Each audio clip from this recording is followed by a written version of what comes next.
కోదాడ యువకుడు కర్ల Rajesh lockup death వ్యవహారంపై MRPS వ్యవస్థాపక అధ్యక్షులు మందకృష్ణ మాదిగ తీవ్ర ఆగ్రహం వ్యక్తం చేశారు. తిరుమలగిరిలో జరిగిన అఖిలపక్ష సమావేశంలో పాల్గొన్న ఆయన రాజేష్ మృతిపై హైకోర్టు సిట్టింగ్ జడ్జితో విచారణ జరిపించాలని డిమాండ్ చేశారు. ఘటన జరిగి 2 నెలలవుతున్నా చెలుకూరు ఎస్ఐ సురేష్ రెడ్డి, కోదాడ డీఎస్పీ శ్రీధర్ రెడ్డిలపై ప్రభుత్వం ఎందుకు చర్యలు తీసుకోవడం లేదని ప్రశ్నించారు. స్థానిక మంత్రి, ఎమ్మెల్యేలు పోలీస్ అధికారులను కాపాడుతున్నారని ఆయన ఆరోపించారు. గతంలో మరియమ్మ ఘటనపై పోరాడిన కాంగ్రెస్ నేతలు నేడు అధికారంలో ఉండి ఎందుకు స్పందించడం లేదని నిలదీశారు. బాధ్యులను శిక్షించే వరకు రాష్ట్ర వ్యాప్త ఆందోళన చేపడతామని మందకృష్ణ మాదిగ హెచ్చరించారు. కర్ల రాజేష్ లాకప్ డెత్ కేసులో నిందితులైన పోలీసులు ఎవరిని కూడా వదిలిపెట్టే ప్రసక్తి లేదని మేము రాష్ట్ర ప్రభుత్వానికి గుర్తు చేస్తున్నాం. పోలీసులు ముమ్మాటికి రాజేష్ని అక్రమ నిర్బంధంలో పెట్టిన చిత్రాంశాల వల్లనే రాజేష్ మరణించిండనే విషయం స్పష్టంగా మేము రుజువు చేస్తాం. మేము గనక ఆ విషయంలో అక్రమ నిర్బంధాన్ని చిత్రాంశాలు రుజువు చేయకపోతే భవిష్యత్తులో ఇట్లాంటి సంఘటనల మీద మేము స్పందించము కూడా అనే విషయం కూడా నేను చెప్తున్నాను. మీకు చిత్తశుద్ధి ఉంటే, దళితుల ప్రాణాల మీద మీకు చిత్తశుద్ధి నిజాయితీ ఉంటే, వాళ్ళ ప్రాణాలకు విలువనివ్వదలుచుకుంటే మేము ముఖ్యమంత్రి రేవంత్ రెడ్డి గారు గుర్తు చేస్తున్నాం. మీరు సిబిఐతో విచారణ జరిపించండి, మేము నిరూపించడానికి సిద్ధంగా ఉన్నాం. మీరు హైకోర్టు సిట్టింగ్ జడ్జితో విచారణ జరిపించండి, మేము నిరూపించడానికి సిద్ధంగా ఉన్నాం. లేదా మీ పోలీస్ డిపార్ట్మెంట్ మీద కూడా మీకు నమ్మకం ఉంటే, మీ పోలీస్ డిపార్ట్మెంట్ విచారణలో కూడా మీకు నమ్మకం ఉంటే, మీరు స్పెషల్ ఇన్వెస్టిగేషన్ టీమ్ సిట్టుతోటైనా విచారణ జరిపించండి. మీ డిపార్ట్మెంట్తో విచారణ జరిపించినా మేము నిరూపించడానికి సిద్ధంగా ఉన్నామనే విషయం కూడా మేము స్పష్టం చేస్తున్నాం. ఈ విషయంలో ఎస్ఐ సురేష్ రెడ్డి ప్రధాన నిందితుడవుతే, ఆ నిందితుడైన సురేష్ రెడ్డిని కాపాడడానికి ఇక్కడ మంత్రి ఉత్తమ్ కుమార్ రెడ్డి గారి నుంచి మొదలుకుంటే పద్మావతి మరణాలు అనేది ఈ 5-6 సంవత్సరాలు జరిగినాయి లెక్కలు ఇచ్చండి. మరి ఇంకా 25 గత 25 ఏళ్ళలో ఎన్ని మరణాలు జరిగినాయి? అప్పటికి ఎన్ని జరిగితే శిక్షలు పడకపోతే ఈ లేఖ రాత్రులు ఒక రంగనాథ్ మిశ్రా అనే ఒక చైర్మన్, దాని సాక్ష్యం మీకు అన్నకు చెప్తా. దానికి ఎట్లా ఈ గోదాడ వర్తిస్తుందో చెప్తాను.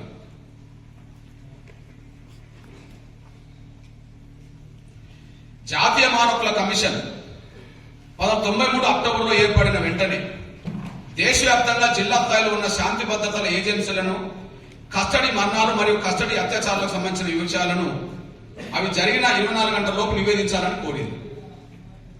అప్పటి నుండి సాధారణంగా ఇటువంటి సంఘటన నివేదికలు అధికారంగా జిల్లా ఏజెన్సీ ద్వారా కమిషన్ వస్తున్నాయి, అంటే కమిషన్లకు వస్తున్నాయనే విషయం రుజువు చేసింది. అప్పుడు ఏం మాట్లాడుతుందో చూడండి. పోలీసు లాకప్లు మరియు జైలులో పెరుగుతున్న మరణాల సంఘటనల పట్ల కమిషన్ తీవ్ర ఆందోళన చెందుతుంది. ఈ కస్టడీ మరణాలన్నింటికి సంబంధించిన నివేదికలను కమిషన్ పరిశీలించగా చాలా కేసులలో పోస్ట్ మార్టం సరిగ్గా జరగట్లేదని తరచుగా వెల్లడవుతుంది.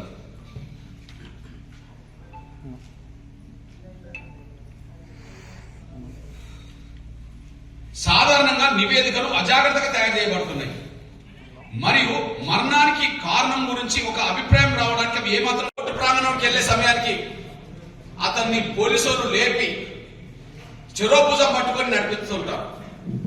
అంటే ఇంకొక 1:30 గంట లోపు కోర్టులో హాజరుపరచాలి జడ్జి ముందు.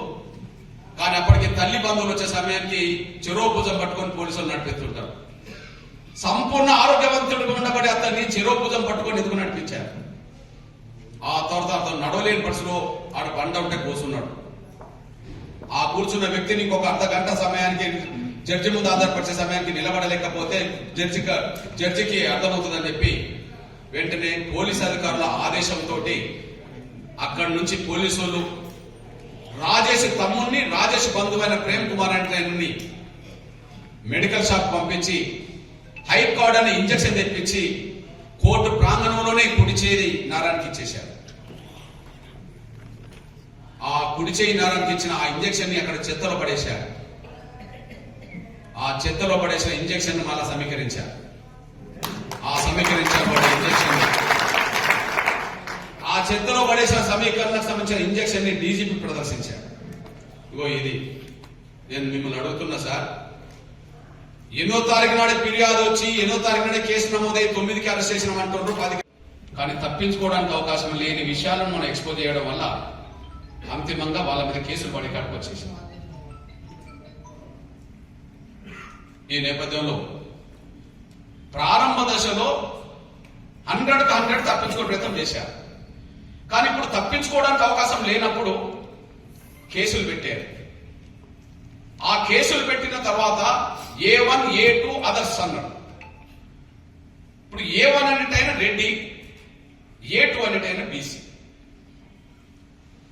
A1 సురేష్ రెడ్డి, A2 ఒక లింగం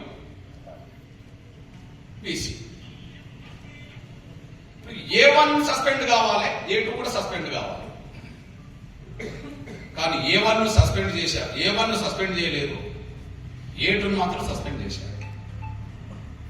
దీనికి ప్రధాన కారణం అక్కడ ఎమ్మెల్యే రెడ్డి, మంత్రి రెడ్డి, వాళ్ళు కాపాడుకోవడానికి సర్వశక్తులు ఉడుతారు. మనందరూ తెలుసు, ఏదైనా ఒక క్రిమినల్ కేసులో ఒక 10 మంది ఉంటే నిందితులుగా శిక్ష ఆధారాలు ఉంటే శిక్ష పడేది A1 పడుతుందా, A10 పడుతుందా? A1కే పడతారు. కానీ ఇక్కడ సస్పెండ్ A1 కాలే రెడ్డికి, సస్పెండ్ మాత్రం A2 అయింది బీసీ. దీన్ని కూడా మనం తప్పుపడుతూ మనం ముందుకెళ్తున్న విషయం మీరు చూస్తున్నాం కనిపిస్తున్నది. కానీ ఇక్కడ మనం అందరం కలిసి పనిచేస్తే ఇక్కడ నుండి పోలీసు యంత్రాంగం శిక్ష నుంచి తప్పించుకోవడానికి మార్గం లేవు. అందుకు మీ ముందు వాళ్ళ వాదన, మనం సాక్ష్యాల వాదన నేను చెప్తాను. వాళ్ళ వాదన, సాక్ష్యాల వాదన చెప్తాను నేను. నేను వచ్చేటప్పటికే వాళ్ళ వాదన ఇది లాకప్ డెత్ కాదు చెప్తున్నదానికి వాళ్ళ ఆధారం చెప్తారు. సహజంగా లాకప్ డెత్లను ఎట్లయితే సమర్థించుకుంటారో దేశంలో పోలీసులు, దీన్ని కూడా అలానే సమర్థించుకోవడానికి వాళ్ళు ప్రణాళికాబద్ధంగా వాళ్ళు చేయాల్సిందంతా చేశారు, సహజంగా చేస్తారు.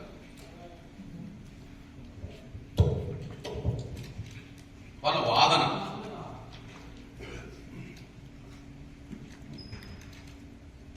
మేము కర్ల రాజేష్ని అక్రమ నిర్బంధం పెట్టలేదు, మేము చిత్రహింసలు పెట్టలేదు, మేము అన్ని విషయాల్లో రాజేష్ విషయంలో చట్టబద్ధంగానే వివరించాం. ఆయన మరణం అనారోగ్య వల్ల వచ్చిందే తప్ప మేము చిత్రహింసలు పెట్టడం వల్ల కాదు అని చెప్పి వాళ్ళు ప్రతి చోట సమర్థించుకోవడానికి లిఖితపూర్వకంగా హైకోర్టు దాకా పోయినారు. ముందుగా మనం అక్రమ నిర్బంధం అంటున్నాం, చిత్రహింసలు అంటున్నాం, దానివల్లనే మరణం అని మనం అంటున్నాం. ఇది మన వాదన అనుకున్నాం. ఇక వాళ్ళ వాదన, వాళ్ళని సమర్థించుకునే వాదన మేము దృష్టికి తీసుకొస్తాం. మేము అక్రమ నిర్బంధం పెట్టలేదు. కర్ల రాజేష్ మీద నవంబర్ 8వ తారీఖు నాడు ఫిర్యాదు వచ్చింది 10 గంటలకు. అదే రోజు 10 గంటలకు మేము FIR నమోదు చేశాం. 9వ తారీఖు నాడు కర్ల రాజేష్ని మేము 9 వరకు వాళ్ళ అదుపులో ఉన్నారని సాక్ష్యం కుటుంబ సభ్యులు, బంధుమిత్రులు పోయి అది చేయడం. రెండో సాక్ష్యం ఏంటి? ప్రతి పోలీస్ స్టేషన్లో సీసీ కెమెరాలు ఉన్నాయి. ఇప్పుడు 8వ తారీఖు నాడే మేము కేసు నమోదు చేస్తామని మీకు అంత నమ్మకం ఉంటే మీ సీసీ ఫుటేజ్లు ఉన్నాయి కదా, బయట పెట్టమని మనం అంటున్నాం. ఆ సీసీ ఫుటేజ్లోనే స్పష్టంగా ఉంటుంది. అంటే మొదటి సాక్ష్యం కుటుంబ సభ్యులు పోయి తీసుకురావడం, భోజనాలు తీసుకెళ్లడం. రెండో సాక్ష్యం వాళ్ళ సీసీ ఫుటేజ్. ఇక మూడోది, కర్ల రాజేష్ పెట్రోల్ బంకులో పనిచేస్తాడు. ఆ పెట్రోల్ బంకులో కాడికి 5వ తారీఖు నాడే, వాళ్ళు 9 అరెస్ట్ చేసామంటున్నారు కదా, 5వ తారీఖు నాడే కర్ల రాజేష్ని చిలుకూరు సంబంధించిన SI ఆదేశంతో అరవింద్ అనే కానిస్టేబుల్ తన వెహికల్ మీద ఎక్కించుకొని, పోలీస్ స్టేషన్ నుంచి తన వెహికల్ మీద ఎక్కించుకొని అక్కడ రాజేష్ ₹1,00,000 తీసుకొని వచ్చేశాడు. ఇది 5వ తారీఖు నాడు సంబంధించిన విషయం. అంటే 9 మీద అరెస్ట్ చేసామని చెప్తున్నప్పుడు మరి 5వ తారీఖు నాడు మీ కానిస్టేబుల్ HOD కృపాల్ సింగ్ నాకు ఇచ్చేశాడు. ఇక్కడ పోస్ట్ మార్టం జరిగింది ఏ రోజు? 17వ తారీఖు నాడు నవంబర్. పోస్ట్ మార్టం చేసింది ఎవరు? లక్ష్మీకాంత్ రెడ్డి. కానీ ఆ రోజు పోస్ట్ మార్టం చేయడానికి అర్హత ఆయనకు లేదు. కారణం ఏంటంటే ఆ రోజు ఆయన డ్యూటీ లేదు.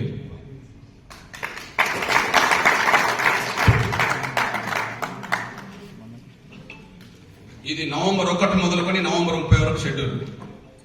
దీన్ని ఎవరిగా మార్చలేదు. నవంబర్ 1 నుంచి నవంబర్ 1 షెడ్యూల్. దీన్ని ఎవరు మార్చలేదు. ఇక 17 తారీఖు ఆయన డ్యూటీ లేదు కదా, ఎట్లా వచ్చాడు మరి? 17 తారీఖు నాడు డ్యూటీ ఎవరిదో చెప్తాను నేను. 17వ తారీఖు నాడు డ్యూటీ డాక్టర్ ఎస్ సురాజ్.